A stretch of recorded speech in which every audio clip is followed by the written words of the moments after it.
Welcome to the Genius Factory. Enjoy the video. In this video, I will explain how to get landing animation in games.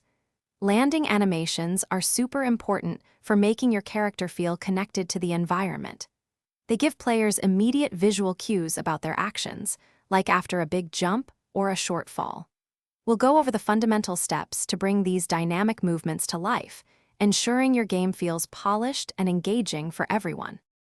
First, let's talk about how to trigger these animations. You'll want to detect when your character hits the ground after being airborne. This often involves using a raycast or a collision check, which are like invisible sensors.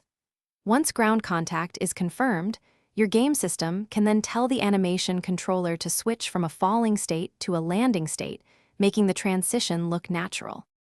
Next, blending and timing are absolutely key for a convincing landing. You don't want an abrupt cut. Instead, blend your landing animations seamlessly with the character's idle or movement states. Consider the fall's intensity. A short hop might have a quick, light landing, while a long drop could warrant a more pronounced, slightly longer animation. Precision in timing makes all the difference. Finally, let's look at enhancing your landing animations for maximum impact. Beyond just the visual movement, consider adding subtle particle effects, perhaps a small puff of dust when the character touches down. A well-placed sound effect can also dramatically amplify the feeling of impact.